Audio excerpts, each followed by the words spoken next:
los 7.000. Exactamente, en 3 días. Ahí está, por eso la esperé la nota hasta acá, porque acá estaba el quid de la cuestión. Lo que ocurra primero fue, pero entonces lo que no llegaron a liquidar, no, pero ya es tan pragmática la cosa y tan evidente que una vez que tomaron los 7.000 millones de dólares, se acabó el tema de la retención cero para aquellos que pensaron que efectivamente el gobierno de Milei los quería favorecer. Y recién me confundía a Pino con Echeverre. Viste que se decía, Echeverre fue el ministro de Macri. Tengo el gusto de saludar al economista y director del CEPA, Hernán Lecher, con nosotros para hablar de este y otros temas que pasaron esta semana. Hernán, Edu Román te saluda, ¿cómo estás?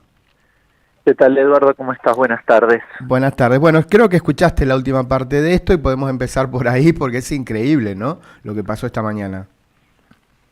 Sí, quizás no tan increíble, lo cual es peor. Tal cual. En el sentido de que parece que hubo una planificación. Hay varias cosas para hilar aquí, por favor, que son interesantes.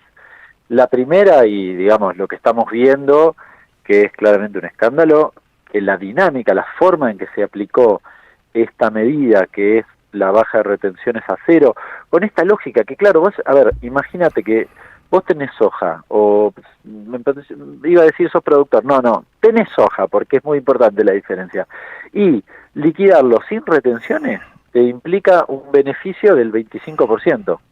O sea, la retención en realidad es más, porque es sobre el... A ver, ahí se cortó un poco la comunicación y no estamos escuchando. ¿Se perdió del todo? A ver. Hernán, ¿me escuchás? No, se cayó.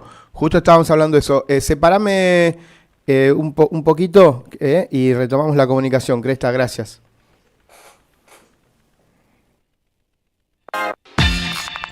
Urbana va en tu mismo sentido.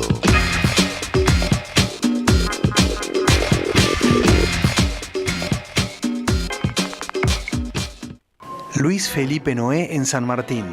El Ojo Creador. 2 muestras simultáneas. Desde el 5 de julio hasta el 20 de septiembre en el Museo Casa Carnacini y en el Espacio Cultural Ballester. Más info en sanmartin.gov.ar. San Martín, comunidad activa. Escuelas Deportivas Municipales de Merlo. Clases gratuitas de disciplinas deportivas para niños, niñas y adolescentes de 6 a 17 años. Urbana va. Salí con lo opuesto.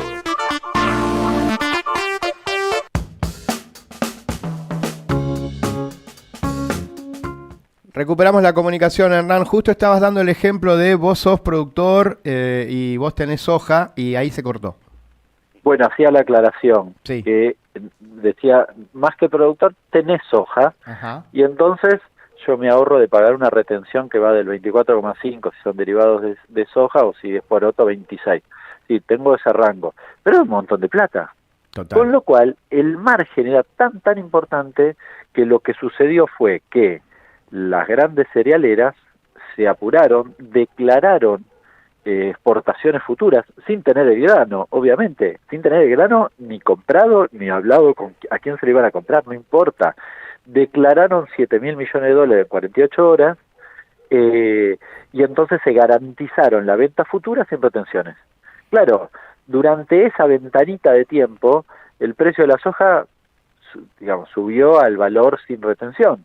Pero automáticamente hoy ya está, la tonelada está a 460.000 pesos, es decir, de 505 bajó a 460 y va a seguir bajando, con lo cual al productor le van a pagar cuando le compren o si mañana le compran, ya le pagan como si la retención tuviera vigencia, porque el cupo ya está cerrado. Dicho de manera sencilla, cagaron a los pequeños productores, a los medianos productores y a los productores grandes. Se la quedaron los exportadores. Ahí va, se la quedaron los exportadores y claramente esto parecía totalmente armado y premeditado porque el propio Pino, Sociedad Rural, puso el grito en el cielo, ¿no? Es que hoy hay un quilombo bárbaro porque, claro, todos los productores, todo el agro está planteando, fuimos al pato de la boda. Al final le regalaron 1.500 millones de dólares, no es poco, el costo a esta altura lo podemos confirmar, estamos esperando los datos de liquidación últimos, pero básicamente son 1.500 millones de dólares que se lo quedaron 6 empresas. Fin. Y los productores obviamente no ven ningún beneficio, una partecita, si querés, para ser preciso, de ese beneficio, con un agravante, que en general no se ha hablado y para mí es muy importante. Ajá. Porque ayer no solo este fue un problema, obviamente el principal, sino que hubo un segundo problema. Cuando tuitea Bessent, el titular del Tesoro de los Estados Unidos, que anuncia los 20.000 millones del swap y bla, bla, bla, dice una cosa que llamó la atención. Después de ese párrafo dice, bueno, estamos dispuestos también a prestarle, bla, bla, bla, vamos a hacer esto para que además terminen con las exenciones fiscales de los que exportan. ¿Cómo? Dijimos, ¿de qué está hablando? Bueno, lo que estaba hablando Bessent, después de algunas discusiones nos dimos cuenta, era la reposición de las retenciones, porque, claro, ¿cuál es el problema? El problema es que la Argentina, con retenciones cero, hace que los chinos le compren a la Argentina buena cantidad de soja y el precio internacional baje. Dicho de otro modo, le van a comprar a los sojeros norteamericanos a un precio más barato, con lo cual los complican los farmers norteamericanos a las reputeadas ayer a la tarde. Claro. Sacaron un comunicado y demás, es decir, y los argentinos también, porque ahí se dieron cuenta el sector agropecuario que Milei los entregó. Totalmente. Es decir, dijo, bueno, está bien, yo pongo el mocho. ¿De qué? ¿De que vamos a volver a subir las retenciones? Hace 2 días el sector agropecuario, cuando le bajaron las retenciones, dijo, bueno, esto vino para quedarse. Mentira. Se comprometieron con Estados Unidos a volver a subirlo. Fue aparte un toque. Tuk, ya está. Sí, la vieron pasar y ahora encima tienen la garantía firmada por el presidente del Tesoro, el titular del Tesoro, de que van a volver a poner las retenciones nuevamente porque es el compromiso asumido con ellos, a referéndum del swap. Sí. Están en el horno. Sí, obvio que te da las puteadas. Por todo eso, Milei los entregó, podríamos concluir, sin ningún miramiento. Bueno, justamente por eso era uno de los temas para hablar con vos, que hay un montón, y estuviste hablando de Scott Bessent, y creo, bueno, también en relación a lo que pueda llegar a ser la ayuda del Tesoro de los Estados Unidos, o el swaps, o lo que pueda pasar, y demás, elección mediante, ¿qué opinión te merece todo esto? Pan para hoy, hambre para mañana. Ajá. Es decir, el gobierno quiere vendernos que efectivamente es exitoso el plan económico y que por eso nos prestan este dinero, pero en realidad cuando uno repasa por qué terminamos acá, terminamos por el fracaso del plan económico, sobre todo en el aspecto cambiario. Y acá quiero ser muy preciso porque, de nuevo, uno suele decir que el Fondo Monetario Internacional es el prestamista de última instancia. Bueno, nosotros fuimos más allá del prestamista de última instancia y llegamos como al prestamista de última instancia, sí. O dicho de otro modo, saltó el dueño. Sí. Finalmente, ¿no? Directamente al Tesoro Nacional de los Estados Unidos. Directamente al Tesoro, que de hecho ayer tuiteó Guita Bogopinás, que era la 2 del Fondo Monetario, que la echaron mal en el último tiempo. Bueno, y porque hay una tensión, hay una mirada del fondo por un lado y una mirada distinta que tiene evidentemente el gobierno de los Estados Unidos, que por cierto, acá hay un gran signo de interrogación. ¿Quieren que nosotros tengamos qué tipo de cambio? Porque en el fondo la discusión es post-octubre, supongamos que todo esto resuelva de cara a la elección de octubre las tensiones cambiarias. Bueno, post-octubre, ¿qué vas a hacer? ¿Liberar el dólar? ¿Vas a seguir con las bandas? ¿Vas a tener un dólar apreciado? Da la impresión que el Tesoro sí quiere un dólar más bien apreciado, justamente porque la Argentina y Estados Unidos no son complementarios, compiten entre ellos. Y digo que es un fracaso porque, fíjate, Eduardo, mira, desde que asumió Milei, vos inyectaste todo el tiempo dólares y así todo tuviste que terminar en el Tesoro. Te repaso, 20.600 millones de blanqueo. Blanqueo primero, sí. Del dólar blend que había quedado de la gestión anterior, 15.124 millones. Los BOPREALES le clavaste 10.000 millones de dólares. En los repos, otros 3.000. El préstamo del Fondo Monetario, 12.400 en el primer desembolso, y 2.000 en el segundo desembolso.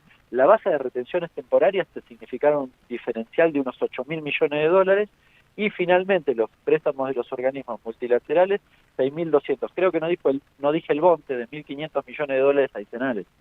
Te metiste eso, no digo que te hayas gastado todo, pero inyectaste todo eso.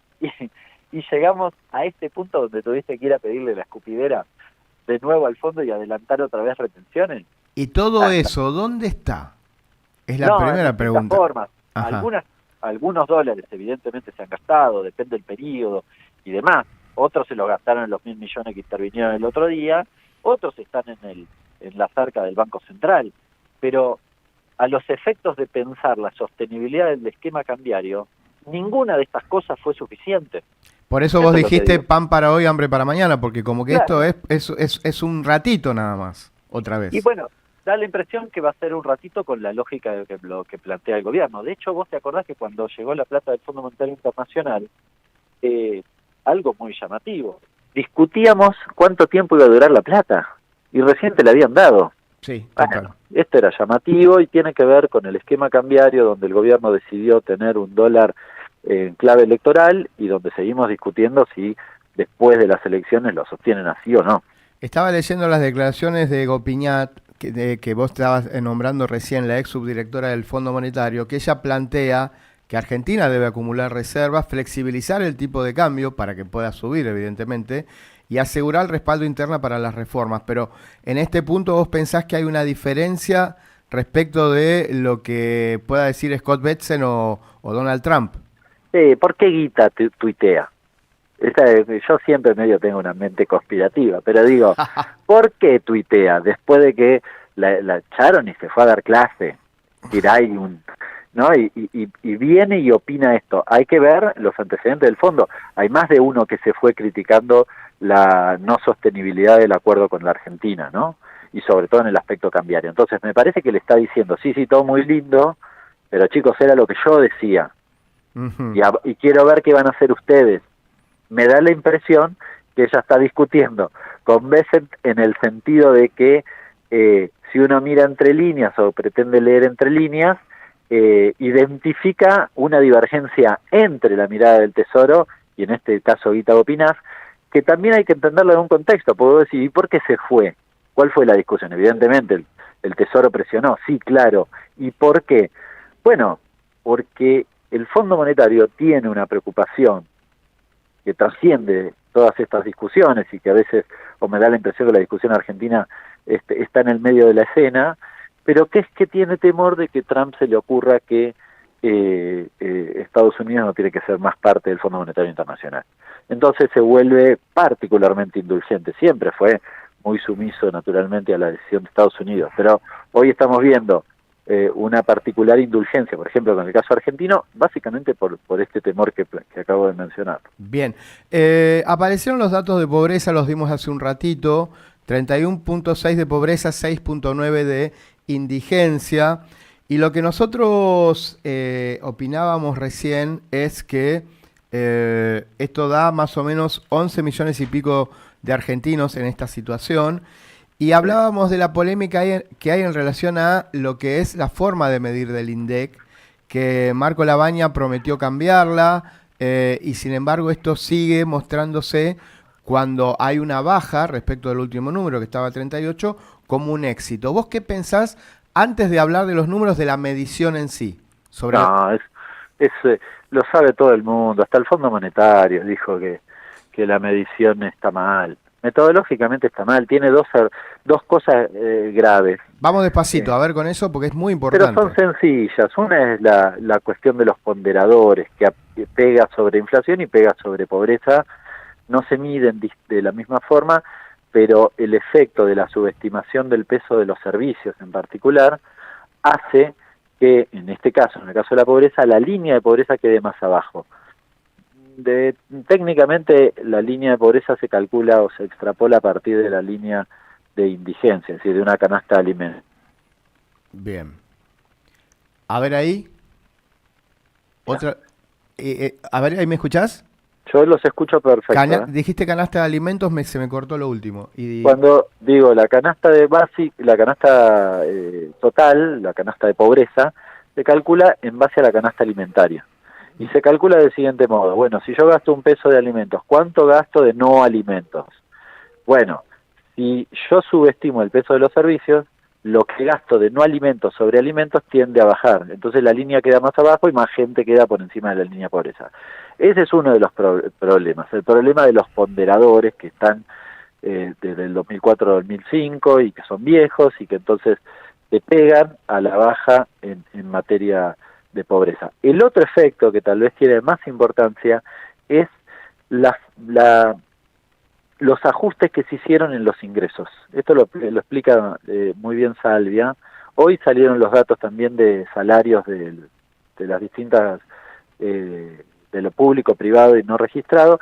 Y en el no registrado te conviene que no te registren, porque te va fantástico en esta Argentina. Es decir, ¿por qué te va tan bien? Bueno, te va tan bien porque en realidad la metodología se ha perfeccionado. Con esto quiero ser preciso.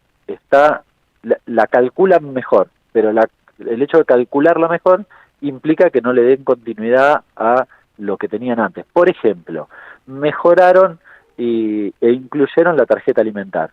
Está bien que lo hagan, sí. El problema es que cuando vos la incluiste antes no la tenías y ahora sí. Claro. Entonces te da mucho mejor y te mejora el indicador de lo que tiene que ver con los ingresos y por lo tanto, de nuevo, te mejora la gente que queda por una línea de pobreza que encima está más abajo, ¿no? Haría una consideración política a todo esto, sabiendo que estamos hablando con alguien que sabe que es, si estuviera tan bien la cosa, no hubiéramos tenido este resultado del 7 de septiembre en la provincia de Buenos Aires, ¿no? Sí, alguna por ahí le tuiteaba diciendo, se ve que los 12 millones que salieron de la pobreza no fueron a votar. Claro, ahora sí, hay que tratar claro de que vayan todos el 26 de octubre, que están con esa, ¿no? Que la van a revertir planteando toda esta cuestión de que con más participación les puede ir bien. Claro, sí. Dejé de ser pobre pero no me di cuenta, podría decir, ¿no? Sí, es algo así, sí. Bien. Hernán, muchísimas gracias. Justo la nota vino de muchísima actualidad por tantos temas que había que charlar con vos. Así que te mando un saludo. Gracias. Abrazo grande. Bueno, Hernán Lecher, titular de El CEPA, estuvo con nosotros hablando un montón y había que hablar de distintos temas. Así que espectacular todo lo que acabamos de escuchar. Me parece que está bueno, antes de Moyo y antes de hablar de River y antes de hablar de el peronismo, ir a una... ¿Cómo? Leche te tiró muchos títulos, El peronismo. El peronismo, Scott. Muchos títulos te tiró Lecher, Tiró muchos títulos Lecher. Vamos, ¿qué hacemos, Crestita? ¿Música o pausa? Tanda, dale.